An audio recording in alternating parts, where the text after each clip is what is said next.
ఎస్పీని కలిసి ఫిర్యాదు చేశారు.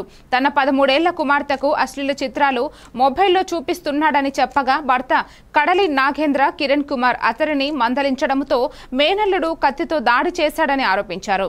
భర్త ప్రస్తుతం ఆసుపత్రిలో చికిత్స పొందుతున్నాడని, అయినప్పటికీ అల్లవరం పోలీస్ స్టేషన్ ఎస్ఐ స్పందించలేదని ఆమె ఆవేదన వ్యక్తం చేశారు. ఘటనపై కఠిన చర్యలు తీసుకుని నిందితుడిని శిక్షించాలని గ్రామస్తులతో కలిసి ఆమె కోరారు. ముల్లటివారిపాలెం సంఘ అధ్యక్షునిగా గత 20 సంవత్సరాల నుంచి చేస్తున్నాం.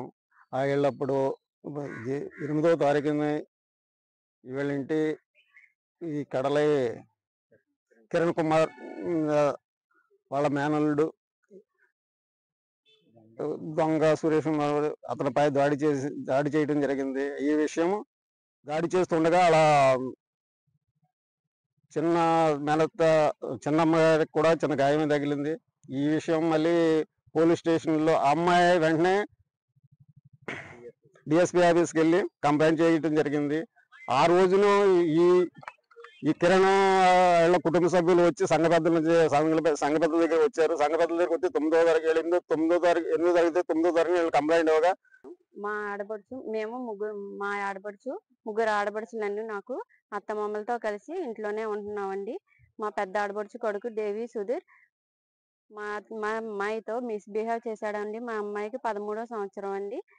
తప్పుగా ప్రవర్తించి తప్పుగా వీడియోలు చూపిస్తూ మిస్బిహేవ్ చేస్తున్నాడండి.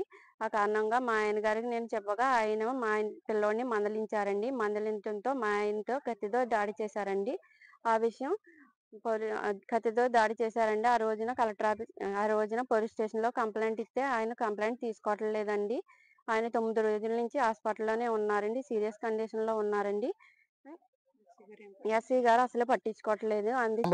దొంగ నాగేశ్వరరావు అబ్బాయి, అతను దొంగ దేవి సుధీర్ అనేటువంటి కుర్రాడు కూడా వారి ఇంటికి తాతయ్య చూడడానికి వచ్చి ఈ కడల కిరణ్ కుమార్ అనేటువంటి వాళ్ళ అమ్మాయిని 13 సంవత్సరాల అమ్మాయికి ఆమె ఆ పాప పట్ల అమ్మాయికమైనటువంటి ఆ పాప పట్ల మిస్బిహేవ్ చేయడం వల్ల అతను వాడి తల్లి చూసి ఇలా ప్రవర్తన చెప్పేసి భర్తకి చెప్పడం జరిగిందండి.